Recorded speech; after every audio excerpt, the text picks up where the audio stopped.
So there are two primary types of studies we're going to be talking about here, observational and experiments.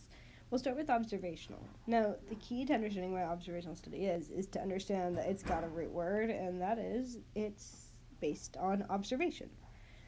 The key here is an observational study means you don't control anything. You don't get to force people to do anything. You don't get to assign them to certain groups. It's literally just observation based. And for this reason, the most important thing you can take out of this section is that there's no causation. That is, the majority of studies we're going to be looking at, or that you'll see actually in everyday life, are observational. And because you have no control, there's no way to conclude without a doubt that one thing causes the other. We'll talk about benefits and some of the other shortfalls of observational studies after we introduce experiments as well. But for now, let's go ahead and break observational studies down into a couple different categories. So to begin with, we can think of ourselves as standing here in the present moment, and there's a couple of places we could go from here. One, we could follow people into the future. This is what's called a prospective study. In a prospective study, we look at people as they travel through time. So, like what happens now, what happens in a year, 2 years, 3 years, 4 years, 5 years, and so forth. Now, prospective study might follow a neighborhood. That is, how is the neighborhood changing over time? But by the same vein, we could follow the exact same group. This is actually what was done in what is called the nurses study, which is an excellent example of what a prospective study can do. The nurses study actually started in 1976, and it looked at about 121,000 nurses in the U.S.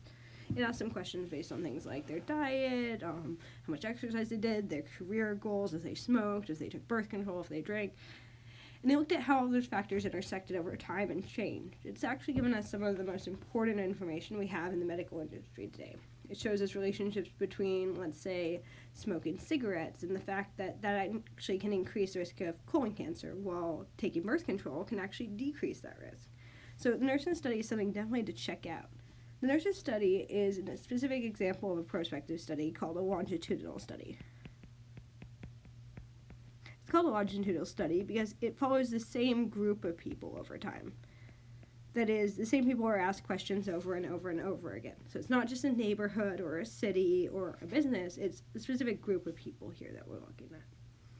Now, a prospective study is super useful because it has high accuracy. And it has high accuracy because we're making measurements in real time. That is, when you come in, I can ask you your weight. I can ask you what you've eaten or drank this week. Now, the cons to this, the downfalls, is that it takes a lot of time.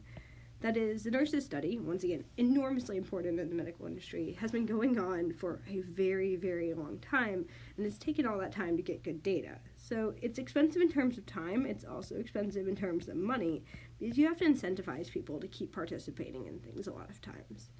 I want to be clear, though, the nurses study doesn't do that. So, pros, high accuracy. Cons, it's a lot of time commitment here. Now, in contrast to a prospective study is what we call a retrospective study. A retrospective study does basically the opposite. That is, if we visualize ourselves as standing right here in the present, a retrospective study looks backwards.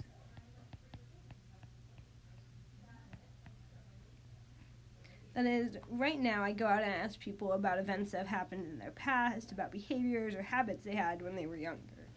So retrospective looks, once again, towards the past. A good example of this would be studies that happened in the late 2000s, early 2010s, which looked at whether or not breastfeeding was related to the IQ of a child. So, breastfeeding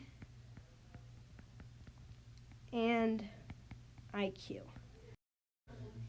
So what researchers did is they went out and they found mothers of 5, 6, 7, 8-year-old children, and then they asked them, how long did you breastfeed for?